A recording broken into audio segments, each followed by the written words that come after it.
and welcome to our last lesson on slope. This is the third part of 3 parts of videos about slope, and all 3 parts are what you need to know in order to tackle the study island topic called slope. So once you're done taking notes and you've studied them, definitely go there for some extra practice and practice those slope questions.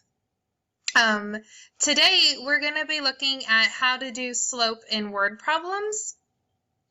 So this is what you're going to want to write down in your notes, is that slope, the definition of that is rate of change.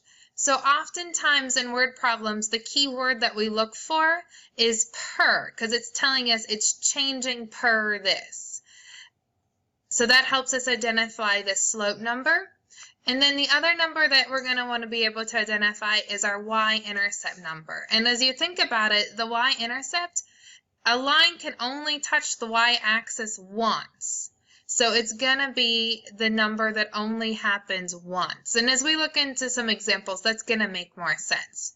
So if you need to rewind or pause in order to get those notes down, make sure that you do.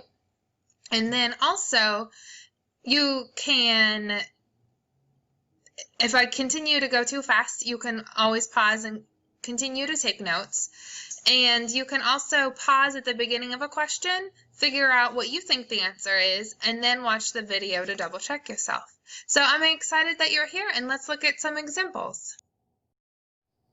This first example says, Mary and her brothers are planning an anniversary party for their parents.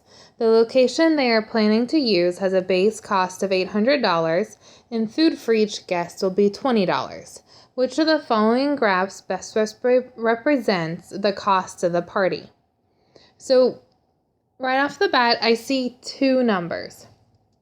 There's the $800 and the $20. So like I said before, the slope, that's the number that talks about something per. So the cost per guest is going to be $20. So that happens for each guest. It keeps reoccurring. Whereas this base cost, a base cost only happens once. So you pay that no matter how many guests you have. So the cost that occurs once, or the beginning cost, that's going to be your Y-intercept, because that's where you're going to start with at 0 guests. At 0 guests, you pay $800, no matter what. So we're looking for a graph that touches the y-axis at 800. So that's not going to be W, because it starts at 600. Okay, it could be X, because it's at 800. It could be Y, because the graph starts at 800 there. But it can't be Z, because it starts at 600. So now we're going to see which one of these has a slope of 20. So that means I'm going to rise 20 and run 1. So if I look at X, and when you're doing word problems, you have to be mindful of the increments of the X and Y axis, because if you look here,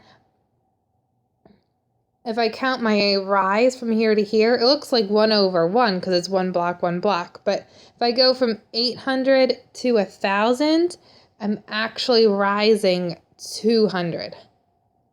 And then I run 1 block, but it's from 0 to 5. So it's actually running 5. And it's positive, so it's going to be a positive slope. And 200 over 5, that reduces to 40. So that's not the same slope. That's not 20. So I'm going to go ahead and look at Y. So Y, I'm looking at going to count my slope. Once again, I'm rising, rise over run. I'm rising from 800 to 1,000, so that's 200. And then I'm running 1, 2. Well, 2 blocks, they go by 5, so it's really 5, 10. I'm running 10. 200 over 10 reduces to 20, which is the slope that I'm looking for. So letter Y, which is choice C, has the slope of 20 that I need and the Y-intercept of 800. Example number 2 reads, Mike is going to cut yards for a summer job. His potential profits are shown by the function graph below. How much money will Mike make if he cuts 3 yards? So this one is actually, you don't have to calculate slope, you just have to be able to read the graph. Because down here is the number of yards, and this is his dollars in profit. So if I look over, I have 0, 1, 2, 3 yards. 3 yards is what I'm looking for. If I go up and then over, that shows me he's going to make $60 in profit. So my answer here is going to be letter A. This next example reads, Alfred is driving home from college. The distance that he has traveled over time is shown by the function graph below. So in this graph, we have distance traveled in miles on the y-axis, and the increments is going by 30s. And then on the x-axis, we have the time in hours, and it's going by ones on the increments for the x-axis. And it wants to know, what is Alfred's speed per hour? So there's a couple of ways that you could do this problem and think it through. The first way is you could realize it's asking about something that has the word per in it. So it's actually asking you, what is the slope of this function? So slope is rise over run, so I can count my rise, 30, 60.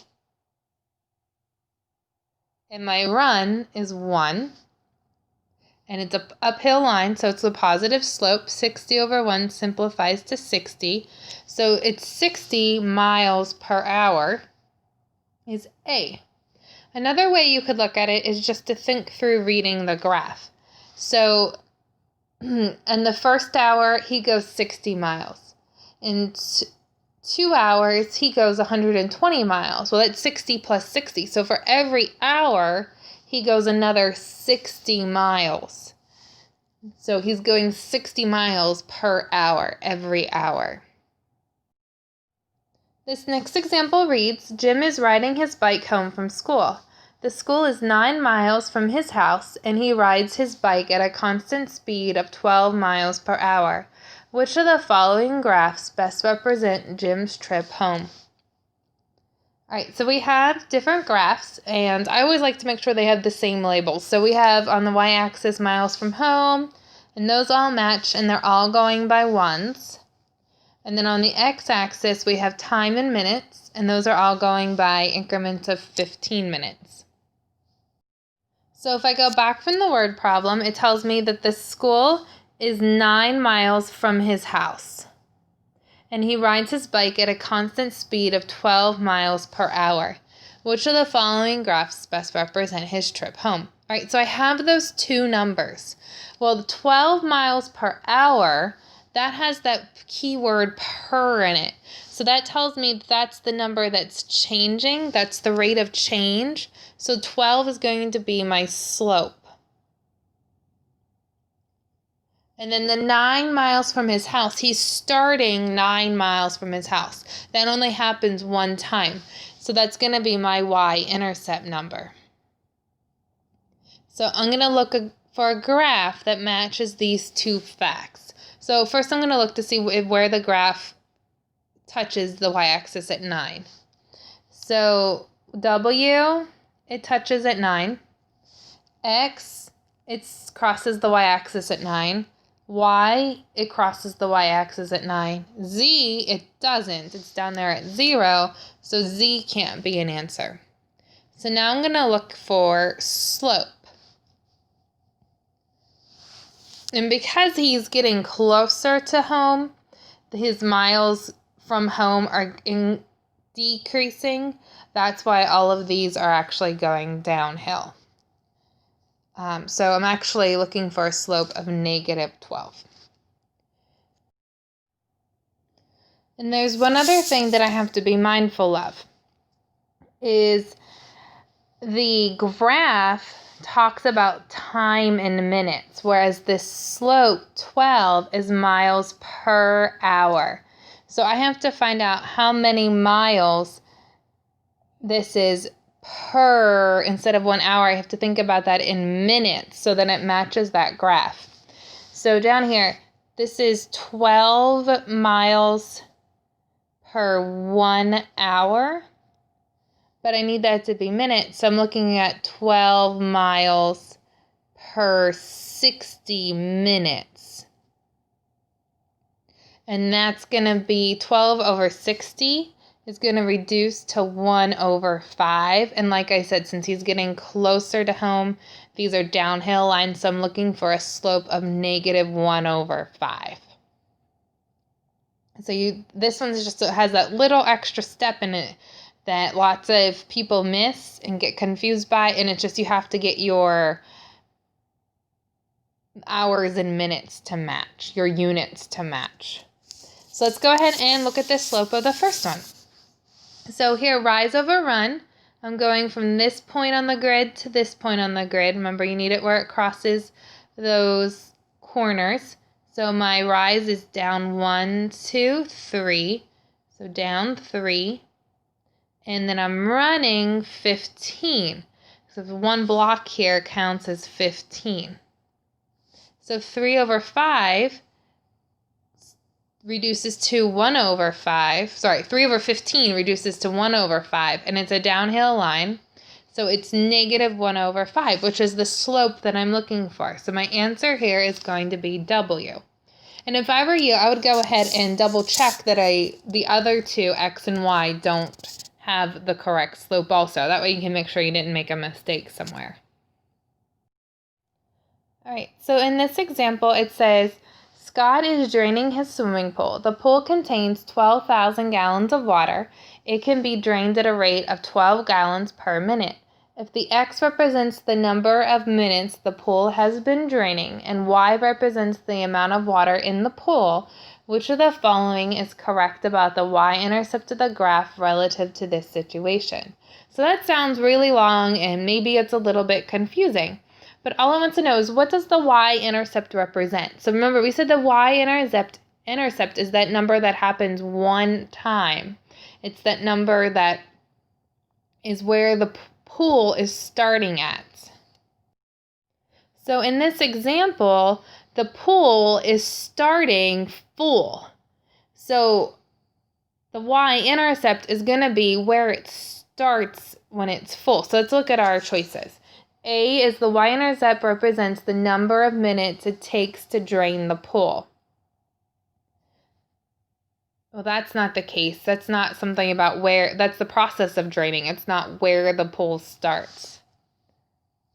The Y-intercept represents the rate at which the pool can be drained. Well, slope is rate. Remember, slope's definition is rate of change.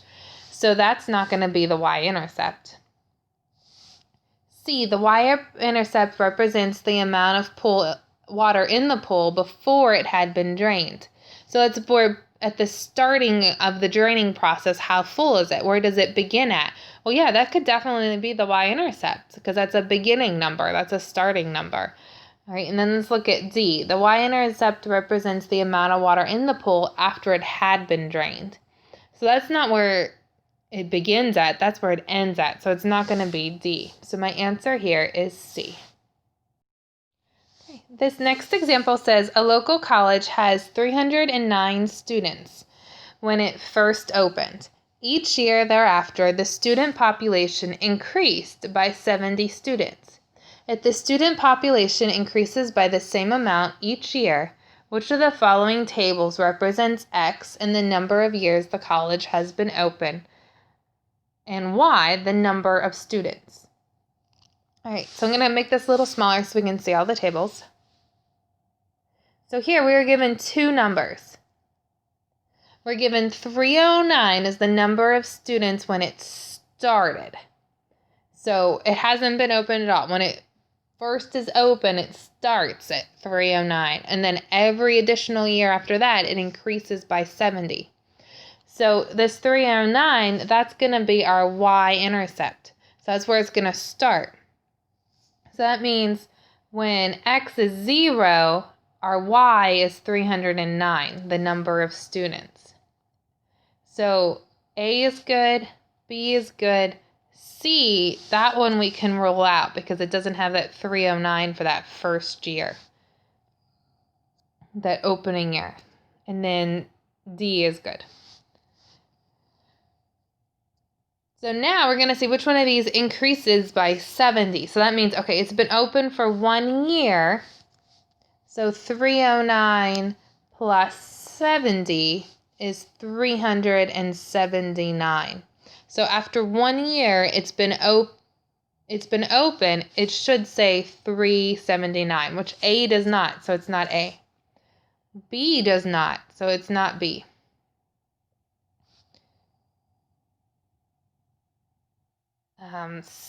D does, so it's going to be D, hopefully. So let's go ahead and double check all the rest though. So plus another 70 is 449. So that one checks out. And then plus another 70 is 519. So that one checks out too. So it is letter D. So thank you for joining us today, and I hope you learned something more about slope.